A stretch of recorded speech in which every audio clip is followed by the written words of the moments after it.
নমস্কার বন্ধুরা, আশা করি সবাই খুব ভালো আছেন। দেখেন আমার গাছ ভর্তি সব করি এসছে। গাছগুলো বেশ বড় ঝাঁকড়া হয়েছে। এই গাছটায় ফুলে ভরে গেছে, পড়ছে, পুজো দেওয়া যাচ্ছে না তো, যার জন্য আর হচ্ছে না। ওই বেল ফুলের গাছগুলো বেশ ঝাঁকড়া হয়ে গেছে, সব করি আসছে। বর্ষার জলও পাচ্ছে। আর কর্তামশাই একটা কেমিক্যাল কি দিচ্ছে জানি না, গাছের নাকি সার। এই গাছটা ওরকম ভরে গেছে গাছ ডালপালায়। আর ওই ফোনের মধ্যেই দেখি এই যে ডালগুলো একটু একটু করে কেটে দিলে বাড়ে, ওরকম কেটে দিয়েছিলাম, যার জন্য এরকম এত এত পাতা ডাল বেরিয়েছে। যাই, আজকে আবার এসি পরিষ্কার করতে আসবে, দুটো এসি, কত সময় লাগবে কে জানে। রান্নাঘরে ঢুকি, আজকে একটুখানি মুইঠা বানাবো, মানে সোয়াবিনের মুইঠা। কেমন হয় দেখা যাক। চলুন রান্নাঘরে যাই। সব কিছু পোছাপুছি সব হয়ে গেছে, কর্তামশাইও বেরিয়ে পড়েছে, ছেলে বেরোবে, মোটামুটি রান্না শেষ।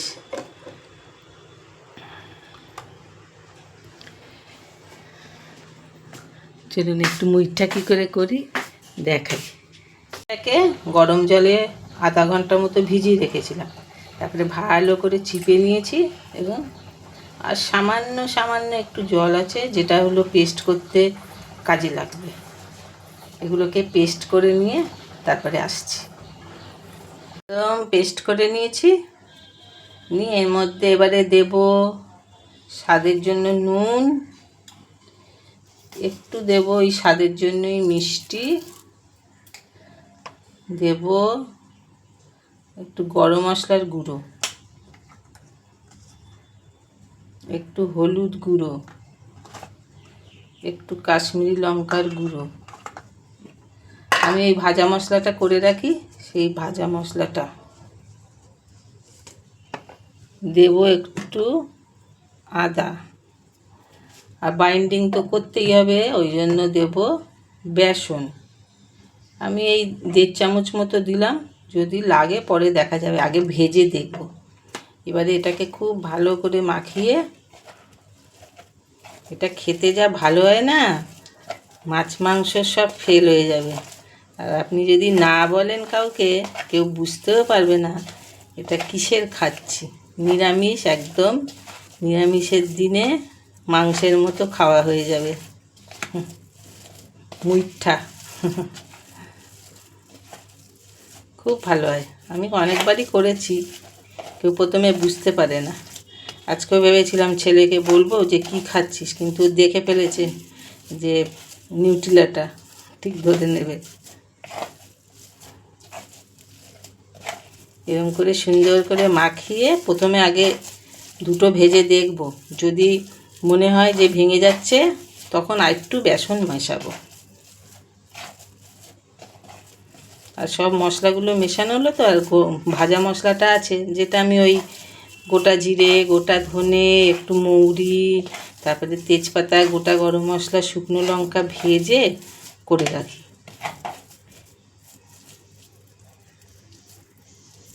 এরম এরম করে মুইঠা করে নেব, করে আগে একটু দুটো ভাজতে দিয়ে দিই, আর একটু ছোটোই করি।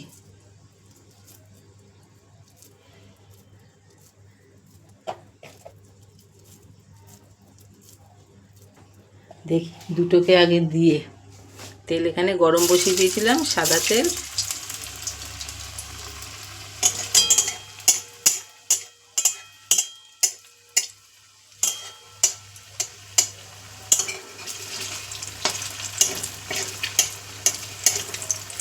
না ভাঙবে না, বাকিটা করে আস্তে আস্তে গড়ে নিই। আঁচটা কমিয়ে দেবো যাতে ভেতরটাও ভাজা হয়, বাকিটাও গড়ে ফেলি। খুব চট করে হয়েও যায় রান্নাটা, সময় খুব একটা লাগবে না। আর আমি তো একটু আলু দেব, আলু ছাড়াও করা যায়।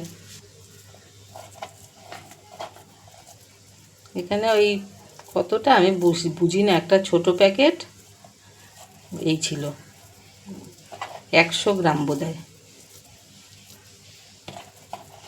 আর দুটো হয়ে যাবে, ছেলেকে একটু টিফিনেও দিয়ে দিতে পারবো। ব্যাস, বাকিটা ভেজে নিই। এগুলো ভাজতে বসিয়ে দিয়ে একটু মশলাটাকে তৈরি করে নিই। আস্তে আস্তে ভাজা হোক, তারপরে আসছি।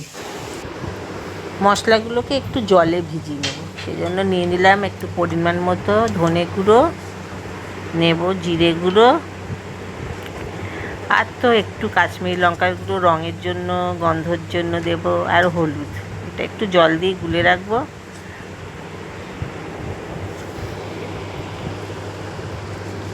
তারপরে একটু দই দেব, টমেটো থাকলে টমেটো দিতাম, ঠিক আছে আজকে দই দেব। থাক গোলা, একটু মশলাটা ফুলেও যাবে, ততক্ষণে ওটাও ভাজা হোক। একটু আলুটাকেও ভেজে নেব।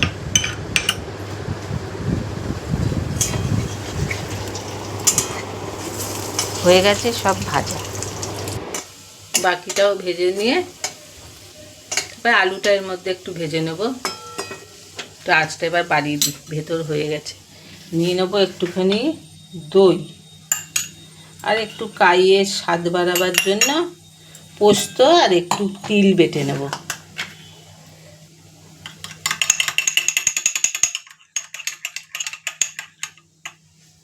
দেখি ভাজা হয়ে গেছে।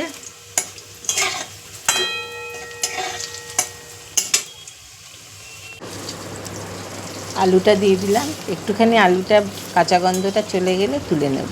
একটু নুন হলুদ দিয়ে দেব। এই মানে মুইঠাটা শুধু শুধু ডাল দিয়ে খেতেও বেশ ভালো লাগবে, কিংবা চপের মতো খেতেও ভালো লাগবে। বেসনটা আছে তো, যার জন্য ভালো লাগবে।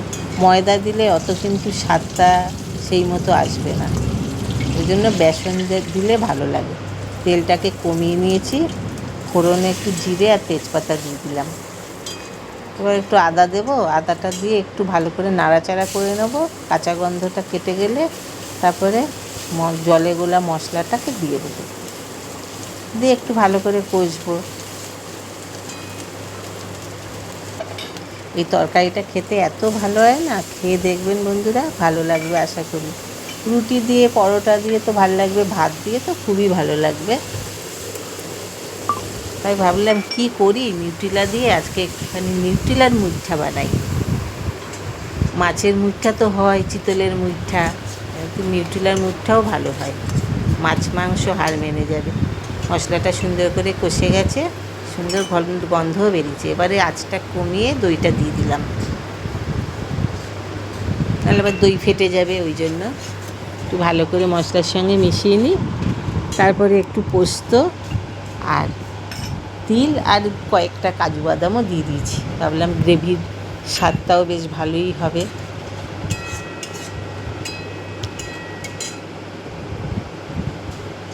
একটু পরিমাণ মতো নুন দিয়ে দিলাম, কারণ আলুতেও নুন আছে আর মুইঠাতেও নুন আছে। এটা একটু গ্রেভির জন্য নুনটা দিলাম, আর স্বাদের জন্য তো একটু মিষ্টিও দেব।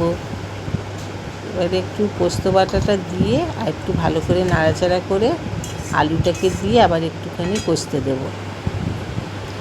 আবার রোদ উঠেছে, আবার বৃষ্টি পড়ছে, কী চলছে বোঝা যাচ্ছে না।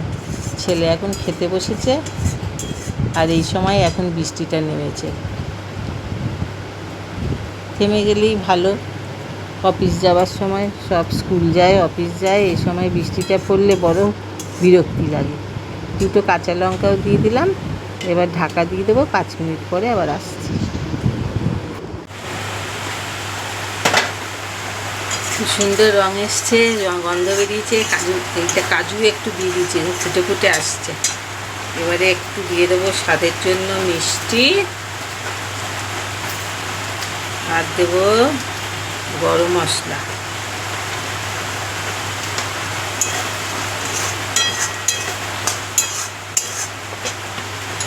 এবারে দিয়ে দেবো জল, একটু কাই একটু একদম মাখা মাখা করবো না, একটু কাই রাখবো, যার জন্য দিলাম। আলুটা একটু এবার সেদ্ধ করে দিয়ে দেবো, একটু সেদ্ধ হয়ে যাবে। এইবারে দিয়ে দেবো একটু ঘি, আর মুইঠাগুলো দিয়ে 5 মিনিট মতো রেখে দেবো, তারপরে নামিয়ে দেবো। কি মুষলধারে বৃষ্টি নেমেছে, বাপরে বাপ। এবার ঢাকা দিয়ে 5 মিনিট পরে আবার আসছি বন্ধুরা। খুব ভালো হয়েছে দেখতে, গন্ধও বেরোচ্ছে খুব সুন্দর। ছেলেকে একটু দিয়ে দিই টিফিনে। জোর বৃষ্টি নেমেছে, কি বলবো। কি দাদা কি বলে,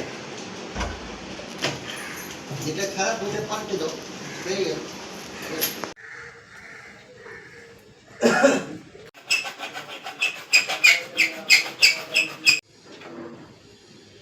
এসে স্নান টান সব হয়ে গেছে, এখন লাগাবার প্রস্তুতি। লাগিয়ে নিই, তারপরে আবার আসছি। লাগিয়ে ওরা চলে গেছে, কিন্তু এখন চোখে পড়ছে ওইখানে একটুখানি ফাঁকটা রয়ে গেছে যেখান থেকে পাইপটা বেরিয়েছে। যাক গিয়ে নজরেও আসেনি, আমারও দেখা হয়নি। এই কাগজ গুঁজে দিলেই হবে। সারাটা দিন প্রায় লেগে গেল। ওই ঘরেরটাও লাগানো হয়ে গেছে। এখন এবার একটু সামান্য রোদ উঠেছে। এখন বেজে গেছে দেখুন, আমার ঘড়িতে 5টা এই 5:15 বাজছে, কিন্তু এটা 15 মিনিট ফাস্ট আছে।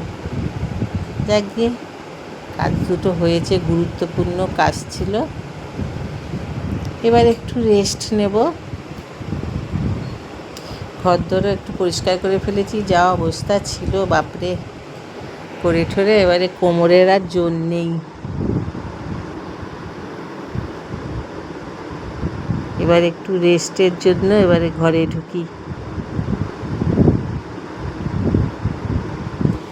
অবশেষে এসি পরিষ্কার হলো। এত ঘন্টা লেগে গেল, সেই 11:15টায় ঢুকেছি। তাও আবার ওই জায়গাটা একটু ফাঁক রয়ে গেছে, ওই জায়গাটায় পেপার গুঁজে দেবো, তাহলেই হয়ে যাবে। ওটা নিজেরাই করে দেবো। দুটো এসিতেই জল পড়তো, তো অনেক বছর হয়েও গেছে এসিগুলো, যার জন্য। আর সার্ভিস করতে তো ওরা আসে যখন, ওই কভার পরিয়ে পরিয়ে এখন যে এসি স্নান করিয়ে দেওয়ার মতো করে দেয়, কিন্তু এবারে আর হচ্ছে না। তাই জন্য বললো যে পুরোটা খুলে নিয়েই করতে হবে। তা বললাম করে দাও, নাহলে অসুবিধা হয়। এসি ছাড়লে না মানে জল পড়তে থাকে, টিপ টিপ টিপ টিপ করে, বিরক্তি লাগে। আর বসার জায়গাটা তো আরও বিরক্তি লাগে। হয়তো বসলাম, গায়ের মধ্যে ঝরঝর করে জল পড়লো। যাই হোক, এই করেই আজকে সারাদিন কেটে গেল। সেই কত ঘন্টা লেগে গেল। এখন তো একটুখানি শোবো, আগে একটু কোমরটাকে দুলাবো, তারপরে উঠে চা করবো। আর মুইঠাটা কেমন হয়েছে অবশ্যই একটু জানাবেন বন্ধুরা, করে খেয়ে দেখতে পারেন, আশা করি ভালোই লাগবে। সারাদিন তো মোটামুটি বৃষ্টিই হচ্ছে, আবার মাঝে মাঝে রোদ হচ্ছে, এই করে করেই কাটলো। এখন একটু রেস্ট নেব, কর্তামশাইও বেরিয়ে গেছেন ওনার কাজে। চলুন বন্ধুরা, আজকের মতো আসি। সবাই খুব ভালো থাকবেন, সুস্থ থাকবেন। আর ভিডিওটা ভালো লাগলে অবশ্যই একটু লাইক করে দেবেন, শেয়ার করে দেবেন, সাবস্ক্রাইব করেও পাশে থাকতে পারেন নতুন বন্ধুরা। সবাইকে অসংখ্য ধন্যবাদ আমার ভিডিও দেখার জন্য। আর একটা নতুন ভিডিওতে দেখা হবে, ততক্ষণ সবাই খুব ভালো থাকবেন। আজকের মতো আসি, টাটা।